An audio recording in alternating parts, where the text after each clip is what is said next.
미국이 중국의 대만 침공 등 군사력 도발을 억제하기 위해서 인도태평양 지역에 지상 기반 중거리 미사일을 배치하면서 동시에 아예 중국을 포위하는 미사일 방어망도 구축하게 됩니다. 중국이 제2의 쿠바 사태라고 그러면서 극한 반발하는 이유를 와이타임스가 추적해 봤습니다. 지금 시작합니다.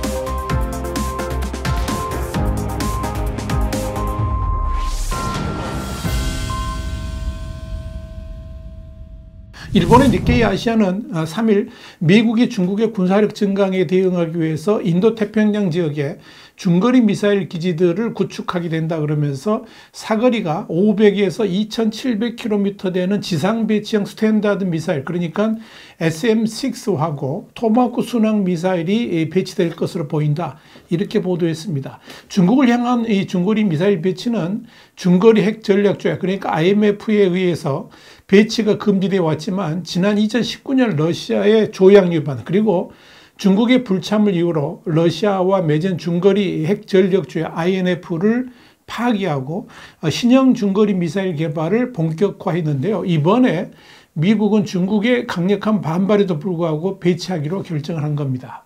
이와 관련해서 미국은 언제 어디에 배치할 것인지에 대해서 자세한 내용은 밝히지 않았습니다만은 현재 추정키로는 1차적으로 괌에 배치를 하고 이어서 일본 열도와 난세이 제도, 그리고 필리핀을 잇는 서태평양 지역, 그러니까 중국이 제1열도선으로 호칭하는 바로 그 지역에 집중 배치하게 될 것으로 보입니다. 니케이에 의하면 이 괌은 서태평양에서 미군 작전에 있어서 전략적으로 중요한 위치이고 이 중국 본토에서 4,000km 떨어져 있습니다. 중거리 미사일 부대는 유사시에 괌에서 아시아 동맹국으로 신속하게 배치될 수도 있을 것입니다. 이와 관련해서 찰스 플린 미 육군 태평양 사령관은 지난 11월 18일 중국의 대만 침공을 막기 위해서 내년에 중거리 미사일을 아태 지역에 배치한다라고 밝힌 바 있습니다. 구체적으로 지상 발사형으로 개조된 토마호크 순항 미사일, 그리고 SM-6 탄도미사일, 차세대 탄도미사일은 정밀 타격 미사일, 그러니까 PRSM 등을 거론하기도 했습니다. 이런 발언은 시진핑 중국 국가주석이 미국의 샌프란시스코에서 바이든 대통령과의 정상회담을 가진 후 사흘 만에 나온 것입니다.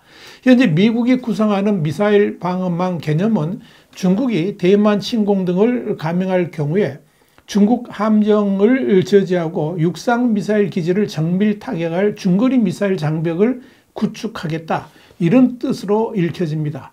그동안 우리나라와 일본 그리고 필리핀 등지가 배치 후보지로 거론됐지만 중국과의 관계를 이유로 그동안에는 구체적인 배치 계획을 밝히지 않아 왔습니다. 그랬던 미국이 대만 방어를 명분으로 내년 배치 일정을 공식화한 것입니다.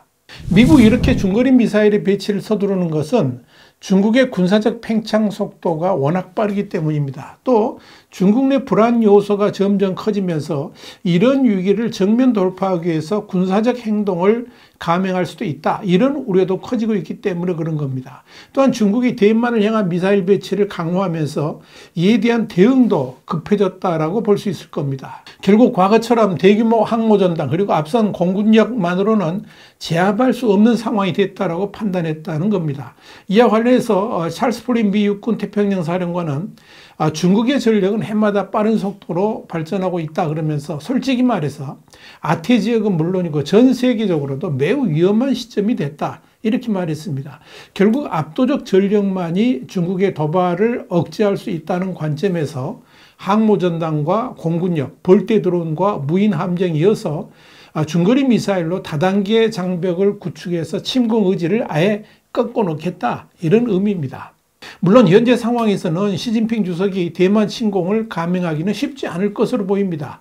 차잉원 대만 총통도 지난 11월 29일 뉴욕타임즈하고의 화상 인터뷰에서 현 시점에서 중국 지도부는 국내의 경제 정치적 어려움을 극복하기 어려울 정도로 내부 문제에 압도당하고 있다 그러면서 이 때문에 대만에 대한 대대적인 침공을 고려할 때가 아니라고 생각한다, 이렇게 말한 바 있습니다. 사실 일본은 이미 지난해부터 이 오키나와 열도에 우선적으로 미국의 중거리 미사일을 배치할 예정이다, 이렇게 밝힌 바 있습니다.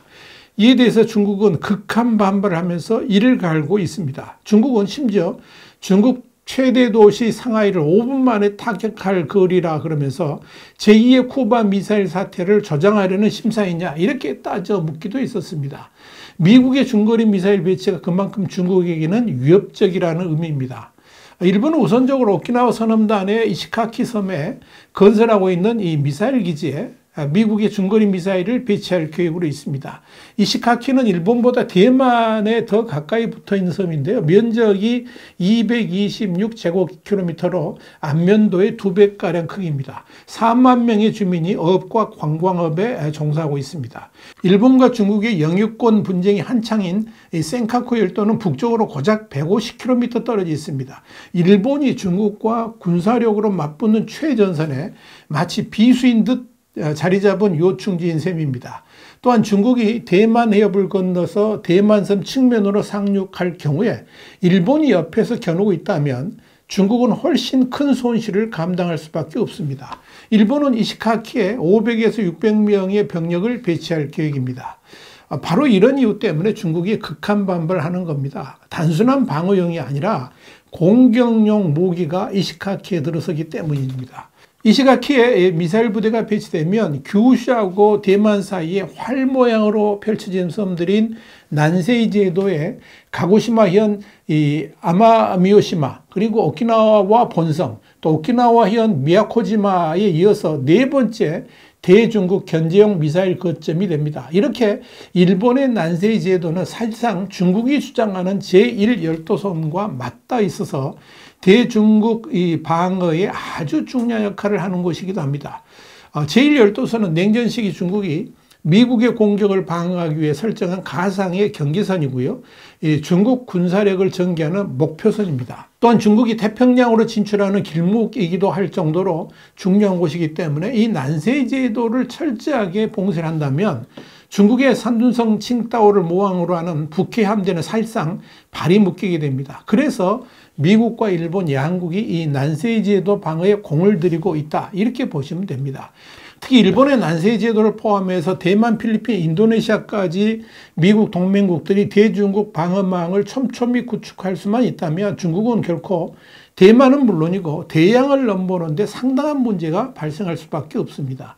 이런 관점에서 일본 열도 전체의 길이와 비슷한 1200km나 되는 이 난세이 제도에 미사일 기지를 배치한다는 것은 중국 전역을 목표 지점으로 타격이 가능해진다는 점에서 중국에게는 눈엣 가시 같은 존재라고 말할 수가 있는 겁니다. 그런데 일본이 이렇게 중국을 향한 중거리 미사일 배치에 열을 올리는 것은 사실 중국이 자초한 측면이 있습니다. 일본이 시료 지배 중인 센카쿠 열도가 엄연한 일본 영토임에도 불구하고 중국이 수시로 침범해가지고 농락하고 있기 때문입니다. 중국 해경은 지금도 센카쿠 열도로 진입해가지고 일본의 선박은 물론이고 심지어 순시선까지 쫓아내는 침략 행위를 거듭하고 있습니다. 지난 9월에는 중국 해사국이 천연가스 등의 자원을 채굴하겠다는 명분으로 굴착 장비를 이동시키려다가 일본의 강력한 저지로 중단되기도 했습니다. 또한 지난 4월에는 중국이 항공모함인 야오닝 전단을 보내서 정찰 활동을 하기도 했습니다. 이렇게 센카쿠 열도는 일본과 중국 간의 충돌 위험이 도사리고 있는 것입니다. 중국이 이렇게 센카쿠 열도를 노리는 이유는 대만 침공에 가장 저해가 되는 요소 가운데 하나가 바로 센카쿠 열도이기 때문에 그렇습니다. 센카쿠 열도는 대만 바로 위에 자리 잡고 있으면서 중국 본토와의 거리도 그리 멀지가 않습니다. 따라서 이 센카쿠 열도를 점령할 수만 있다면 이곳에 중국의 해양기지를 구축하게 될 것이고 그렇게 되면 미군이나 일본 자위대의 동중국해 또는 남중국해로의 진입을 효과적으로 제어할 수 있는 방파제 또는 전진기지 역할을 할 수가 있습니다. 뿐만 아니라 중국 해군의 태평양 진출을 열어줄 수 있는 대통로가 개척될 수도 있습니다. 더불어서 센카쿠 열도의 장악은 남중국해를 포함한 동중국해까지 완벽하게 장악하면서 제1열도선을 넘어 제2열도선의 구축에 필수적이다. 중국은 그렇게 보고 있는 겁니다. 또 다른 관점에서 본다면 중국이 이 센카쿠 열도에 대해서 상당히 우려하는 것 중에 하나가 바로 이 지역에 중국을 향한 미국의 중거리 미사일을 배치하는 겁니다.